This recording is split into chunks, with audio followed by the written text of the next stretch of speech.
तुझी बायको का म्हणते रे गण्या भाऊ? भोकात गेला माझी बायको तर मला लगीत मारते बे. त्या दिवशी किराणा आणावायला गेलो तर त्या दिवशी मीनं 10च्या जागी 5 साबण आणलो. ते एवढ्यासाठी उडी मारायचं हो का बे? भोकात गेला 5 साबणी आणलं म्हणून मला मस्त झाडून मारलं. बापा गा त्या दिवशी किचन मध्ये ओट्यावर बसून सुट्टा मारत होती तर मीनं फक्त म्हणलो का बाई सिगरेट कायले पेतेस म्हणून.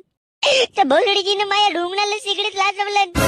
भोकात मला बायकोच्या जागी राक्षसीन भेटली बे. अभी बापा आपल्या मित्राला आणते तर मस्त सरबत पाचते बापू निंबूच्या आणि माझे मित्र आले तर त्याला पाण्यामध्ये इजगूर टाकून देते. तुला त्या दिवशी जो पाणी पिलास ना त्याच्यामध्ये भेपका टाकला होता. भोकात गेला दिसला तर नाही बे मला. कसा दिसल मिक्सर मध्ये बारीक केलं होतं ना. मोठी करणीची आहे लमची. 3 दिवसानंतर मला शॉपिंगला ने म्हणते. आता मी तिकडे ढोबर पडलेली चड्डी वापरत आहो आणि त्या भोसडीचीला 3 दिवसानंतर शॉपिंग करायची आहे.